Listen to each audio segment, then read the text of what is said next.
Hi guys, welcome to the shack. I've had the E1 for just over a week now, and I thought I would record a video to share my thoughts on what it's like to have what is probably the best ever portable shortwave receiver back in the shack. A lot of you will know that I had one of these a few years ago, maybe as long as 7 or 8 years ago now, and I bought it on eBay. I can't remember how much I paid for it, but sort of £375 springs to mind, and recognised fairly quickly that it's right up there with the also iconic Sony ICF 2001D, 2010 as it's known in North America. And I did sort of back-to-back testing, comparisons using the same target signal, etc. And I came to the conclusion that the E1 is just very slightly a better performer than the 2001D. Both have excellent synchronous detection circuits, but with the passband tuning on the E1,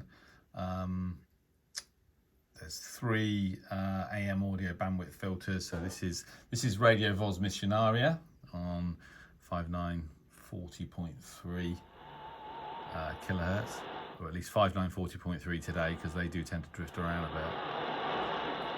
4 kilohertz audio bandwidth, 2.37. I think it just pips the Sony to the post, in my opinion. And again, some of you will know the story that I had one of these radios, and then someone that I knew from years ago on the internet wanted to sell me his Perseus SDR, and he sold it me so cheaply, I think about £200. It was worth probably a few £100 more than that back then, but his argument was that he knew it would get a lot of use, it was going to a good home, I would record reception videos with it, post it online. The deal was, when I sold my E1, that I had to sell it to him.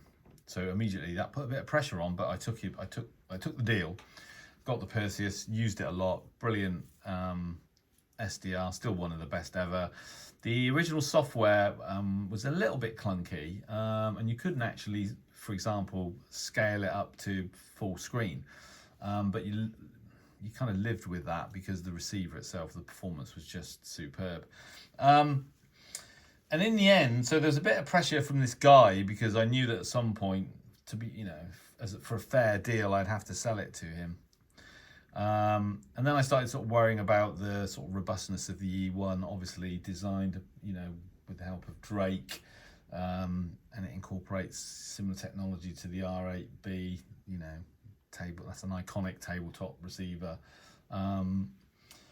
But I think they were assembled in India, and the sort of production quality wasn't the best. Screens were fragile, and they were going wrong. And in the end, I thought, well, I've got one that's working perfectly.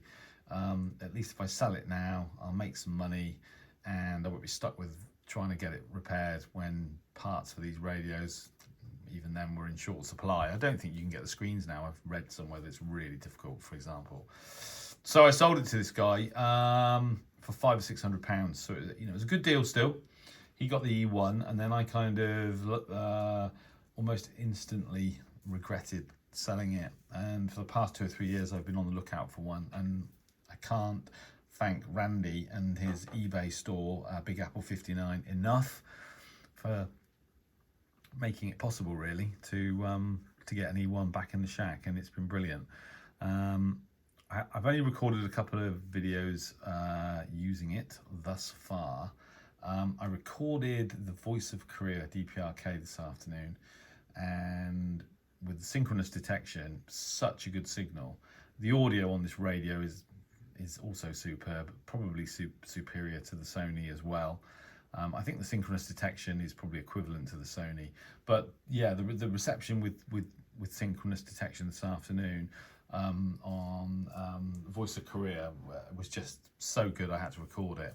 I've uploaded it, I haven't published it yet, but I will do.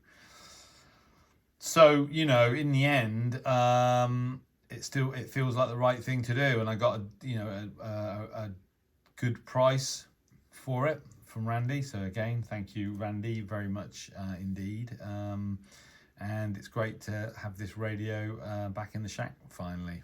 If you ever manage to get hold of one thing you have to remember is that it doesn't have a sort of standard BNC connector. It's got like a TV UHF type connector, so you need to buy or make up an adapter. You can see that's the end plugs into the radio, so I managed to get hold of a sort of BNC adapter for about £3 or £4 or whatever it was on can't remember if I bought it off Amazon or eBay. I think it was Amazon. And you need that for an external antenna. And I've been using it with my Wellbrook loops. I've got them both connected to it via a switch, and they are in a perpendicular orientation in the garden, so I can sort of flick between them. It's the next best thing to having a rotator. One thing I didn't realise actually was that it was only introduced in 2004, which means that it's already over 20 years old. This is a sort of late production unit, so one of the last. And those of you with any experience of these radios will know that originally they were sort of introduced with a sort of rubbery finish on the casing, which over a period of years would sort of start to disintegrate and turn into a sort of sticky mess. And there's more than one way that you can attempt to get rid of the sort of that disintegrating sort of sticky rubberized coating. This one's been done. It's sort of perfect. It's left a couple of marks on the radio, but I'm not sort of too bothered about that. I mean, it is 20 years old. And you know, overall, I'm really happy with it. You know, I could go through all the sort of various settings on it and what have you, but there's not really much point. Obviously, it demodulates sideband upper and lower, AM sync, obviously passband tuning. There's a sort of myriad of features that I'm not going to bother explaining, because those of you who are interested in this radio have heard them all before. But it just, you kind of just know you're getting a superb receiver when you get one of these.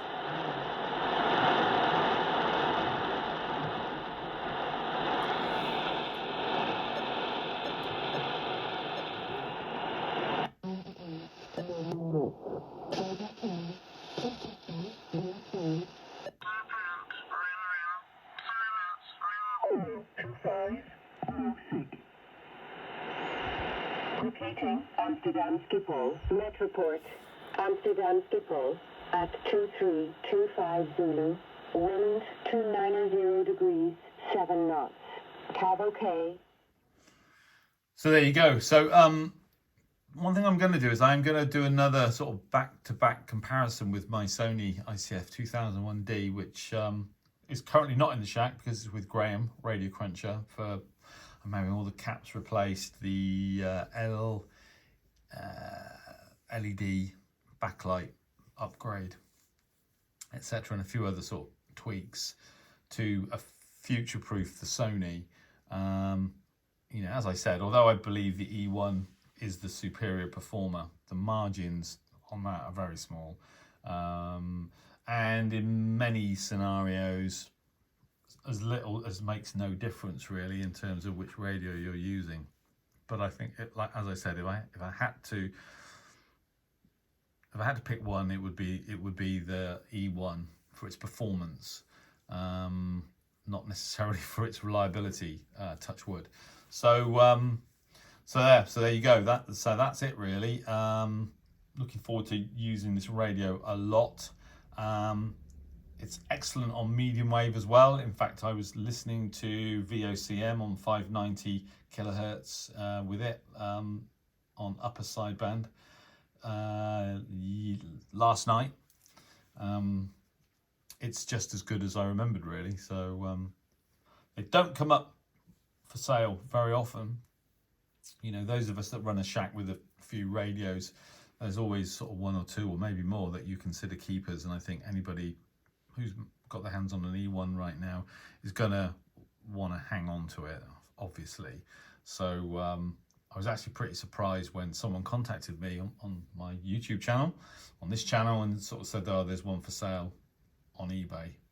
And yeah, I was almost shocked to hear that, and immediately went to have a look at it, and then contacted Randy and bought it from his shop, Big Apple 59. So those of you looking for secondhand radios, high quality products, very high quality service from Randy, I can't recommend Big Apple 59 highly enough.